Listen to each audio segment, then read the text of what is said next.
On est de retour en direct depuis le karting de la métropole de Ostricourt dans les Hauts-de-France pour le retour en piste de la catégorie des seniors. Tous les pilotes âgés entre 14 et 29 ans du championnat de Belgique. Place à la 7e manche, place à la confrontation entre les groupes A et E. Et Ellie Goldstein qui va s'élancer au devant du peloton. Notre poleman, le champion de Belgique qui avait déjà signé la pole position en 2022 pour le retour de la compétition sur ce très très beau circuit du JPR Racing Kart après une pause forcée de 2 saisons suite à la situation sanitaire, conséquence de l'épidémie de Covid. C'était il y a bien longtemps évidemment, mais ça fait toujours plaisir en tout cas de retrouver le karting de Stricourt. Goldstein en avait pris possession avec la pole et la victoire en 2022, la pole position à nouveau cette saison et une première victoire ce matin pour Ellie Goldstein dans la première confrontation de la matinée. Noah Maton et Paco Meisenberger l'ont imité également dans chacune de leurs manches respectives. Pour l'instant, nous avons 2 victoires de manche pour Paco Meisenberger, une victoire pour Maton, Goldstein et Enki Kalteren, ainsi que pour Bart Ploeg. Donc c'est encore assez diversifié. Paco Meisenberger a pris une option pour l'instant très maigre évidemment sur le leadership et sur le maximum de points au terme des manches. Oh, il y a un pilote là-bas qui est en difficulté, qui vient de partir en tête à queue, semble-t-il, à l'arrière du peloton. Eh bien, ça, c'est assez rare pour être souligné. Que s'est-il passé, malheureusement, pour un des 25 pilotes de cette grille départ en senior? On va tenter de savoir de qui il s'agit d'ici un instant, mais j'espère pour lui. En tout cas, je pense que c'est des pensionnaires du Team Falcon qui va prendre sa place sur la grille. Effectivement, c'est le numéro 289. Il s'agit de Eduardo de Corte, là-bas, qui a été peut-être surpris par un freinage appuyé d'un de ses rivaux juste devant et qui s'est retrouvé en tête à queue dans la zone herbeuse. Juste avant que les pilotes ne bouclent leur deuxième tour de chauffe et de mise en grille, passons en revue la grille de départ, si vous voulez bien. Ellie Goldstein, Noah Maton sur la première ligne, suivi de Enki Kalteren, Mathis Marskaut, Hugo Besson, François Delati, Aaron Ferrazzano, Engveig Junior, Arthur Vonzor, ainsi avec Alex de Schepper, Delano Wellens, Tobias Norman, Gaëtan de Brabander, Rémi Commissaris, Connor Grant, Rimmer Blanc, Florent Dierda, Christophe Bingham, Kola Yoshida, Yajin Jatic, ainsi que Jan Wellens, Monro Polderman, Eduardo de Corte, Philippe Svetsen et Ruby Verlinden. Et je pense que, effectivement, mais malheureusement, vous ne voyez pas, mais il va émerger de la chicane. D'ici quelques instants, nous allons avoir Eduardo de Corte qui va tenter de rejoindre le peloton qui se presse à l'extraction de feu. Green, green, green! On est parti! Excellent envol depuis la pole de Goldstein qui mène le peloton dans le premier virage. Ça se passe bien dans cet enchaînement. Je vais dire à fond, mais pas trop en tout cas dans ce premier tour. Mieux vaut ne pas prendre de risques. La première zone de freinage. Goldstein qui ferme la porte devant Enki Kalteren et Noah Maton. Ça se passe bien pour le reste du peloton avec à l'arrière de Corte qui est parvenu à recoller dans les derniers instants avant le lancement de la procédure de départ. Kalteren d'entrée de jeu, mais c'est Noah Maton qui a pris la deuxième place, je pense. Les 2 équipiers de RSD, il va falloir suivre de très très près évidemment la course de la course qu'ils vont pouvoir mener entre deux. Se soutenir mutuellement sans doute dans l'effort face à Goldstein, alors que des pilotes Velica Racing, Hugo Besson vient de nous signer un excellent envol jusqu'en 3e position. Il était 5, le voilà 3 en l'espace de un demi-tour pour Hugo Besson. Et attention, ça se tamponne légèrement à la sortie du virage numéro 3. Des pilotes qui a été mettre 2 roues dans le bas-côté juste avant le virage numéro 12. Il est passé, je pense que c'est Noah Maton qui a malheureusement perdu quelques plumes dans la bagarre. Effectivement, il n'est que 5e Noah Maton à l'issue de ce premier tour. C'est son équipier Enki Kalteren qui a connu le meilleur départ des 2. Et le voilà 2e déjà d'entrée de jeu à pourchasser Ellie Goldstein. Il sait pertinemment Enki Kalteren que c'est le genre de situation dont raffole le pilote des cartes. Une fois qu'il est en tête, il peut se montrer intouchable. Ellie Goldstein, Kalteren le sait, il doit rester dans son ombre autant que faire se peut. Faire en sorte de se distancer avec le reste du peloton. Et pour l'instant, eh bien, c'est ce qui se passe, puisque presque 1 seconde d'avance sur Hugo Besson, 3e, Ferrazzano 4.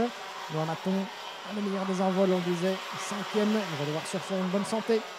Juste devant Mathis Marskaut, François Delati, Arthur Vonzor, Engveig et Gaëtan de Brabander qui ferme votre top 10. Et attention, le changement, Enki Kalteren qui prend l'avantage. Donc juste avant la chicane, alors on le sentait venir évidemment, Kalteren, il a faim le résultat, avec déjà les consignes de la part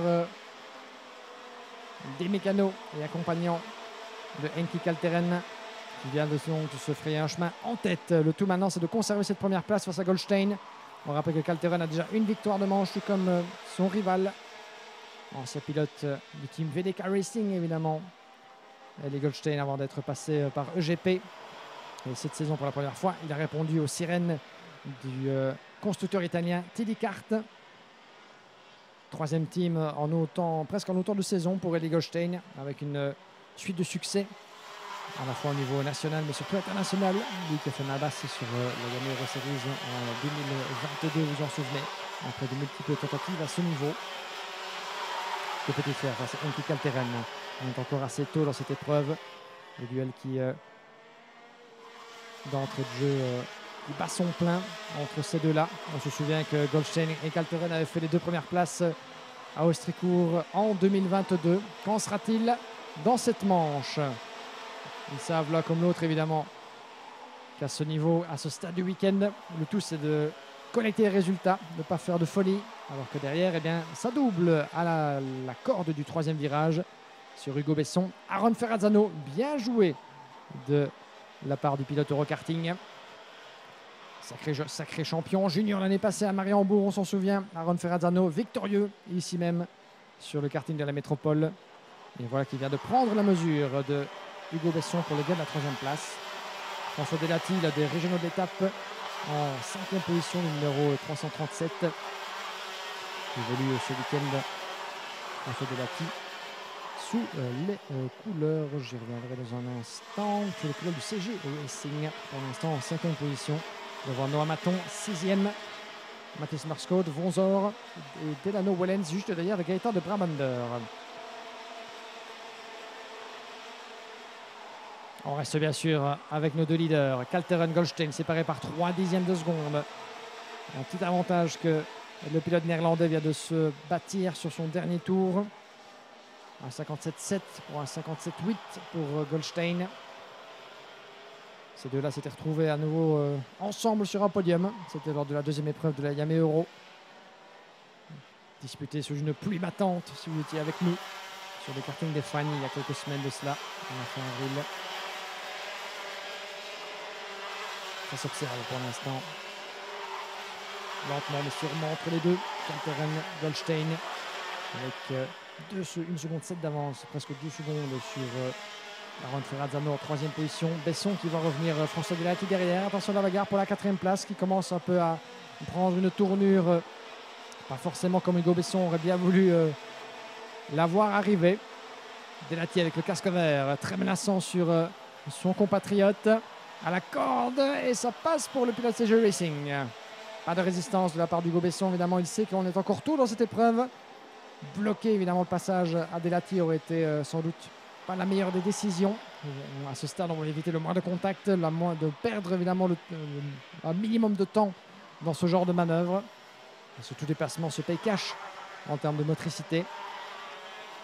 Être doublé, certes, mais il faut parvenir à garder la tête froide pour parvenir à contre-attaquer. Ne pas évidemment chercher à faire le malin en quelque sorte, vouloir montrer les dents. Hugo Besson malheureusement n'est pas parvenu à garder le rythme de François Delati. Il perd une place supplémentaire au profit de Maton. Maton est passé. On va faire le pointage, on voit qu'il repasse devant nous. Kalteren, Goldstein, Ferrazzano, Delati, Maton. Et même Mathis Marskode, évidemment, on en a profité également pour passer. Hugo Besson donc a perdu 2 places dans l'aventure. Il est maintenant 7e devant Arthur Vonzor, Gaëtan de Brabander. Et nous avons également Tobias Norman qui fait son entrée dans le top 10. On revient en tête. Kalteren, Goldstein, séparés toujours par 2 petits dixièmes. Ça s'observe. Et mon petit doigt me dit que Goldstein va tout faire évidemment pour aller détrôner Enki Kalteren. Drapeau jaune pendant ce temps-là en dehors de votre écran. Que se passe-t-il là-bas? C'est que ça se passe au niveau de la chicane. Les virages 9 et 10 de l'autre côté du tracé à la sortie de la chicane. Bon, effectivement, un pilote en difficulté. Je pense que c'est Florent Dirda, le pilote néerlandais, le numéro 203, qui a dû mettre pied à terre là-bas. Le représentant de Eurokarting. On attend la confirmation, mais je pense que Dirda, effectivement, a connu une fin de course prématurée là-bas.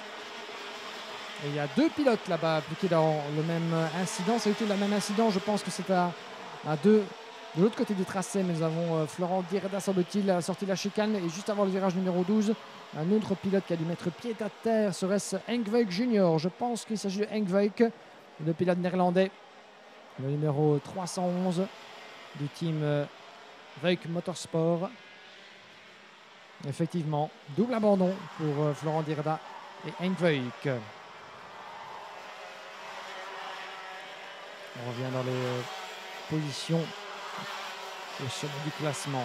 Kalteren Goldstein, toujours séparé par 3 petits dixièmes. Vous le voyez là-bas, le châssis de Florent Dirda sur la gauche et sur la droite, juste avant le virage 12. Henk Veuk, les deux pilotes sur le bas-côté.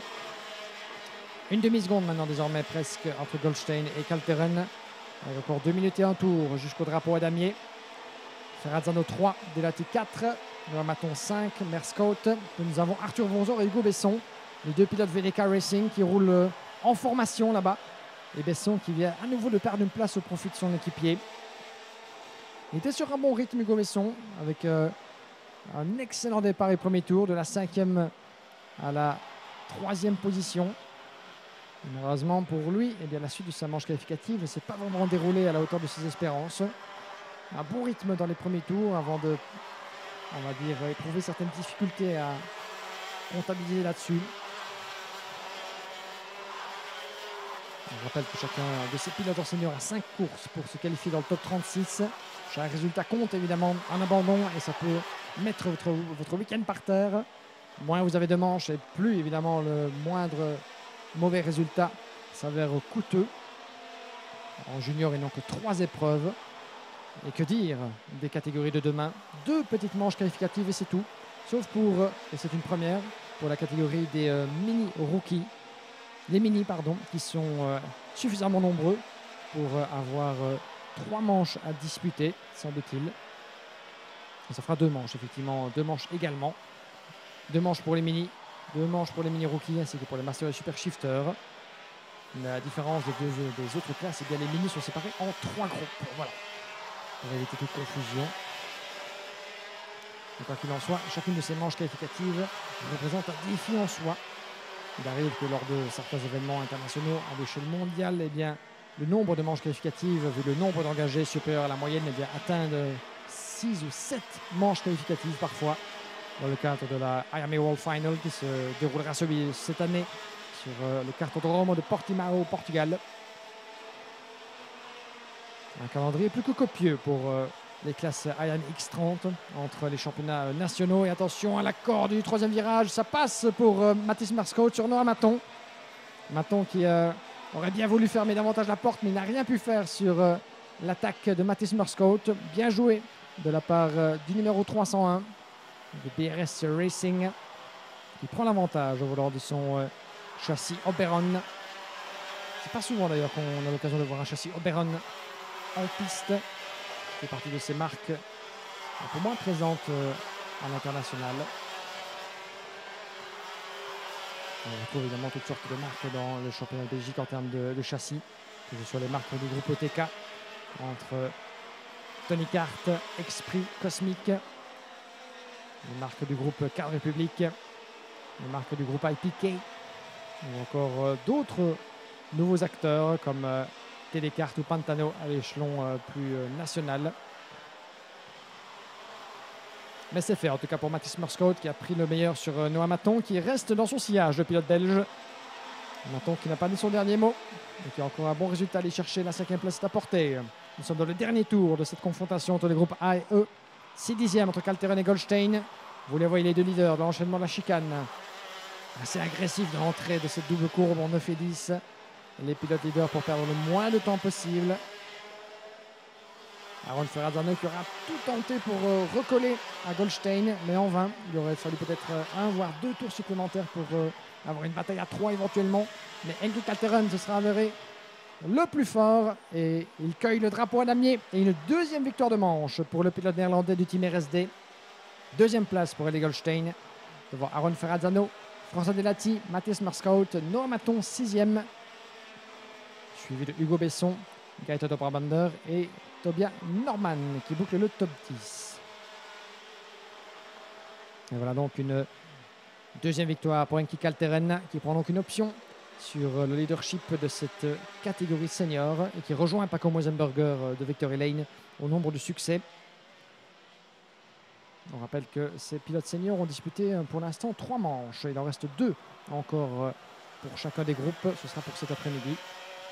Et cet après-midi, on rentre dans la deuxième partie du programme, évidemment, pour les compétiteurs, où la marge d'erreur sera de plus en plus fine et tout abandon sera proscrit, que ce soit pour les seniors comme pour les juniors d'ailleurs. Votre classement officiel: Enki Kalteren, Goldstein, Ferrazzano, François Delati, Mathis Morskot, Noah Maton 6, suivi de Arthur Vonzor, Hugo Besson, de Brabander et Tobias Norman. Juste en dehors du top 10, nous avons Connor Grant 11, suivi de Kolai Yoshida, Delano Wellens, Alex de Shaper, Keanu Wellens 15e, avec Adjin Jatic qui suit au 16e rang, suivi de Philippe Svetsen, Christopher Bingham, Eduardo de Kort, Rémi Commissaris, Monro Polderman, Rimor Blanc, Ruby Verlinden et 2 abandons.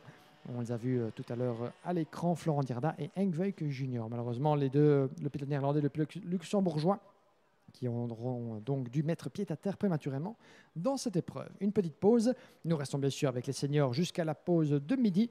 Place dans quelques instants à l'opposition entre les groupes C et F avec l'un des favoris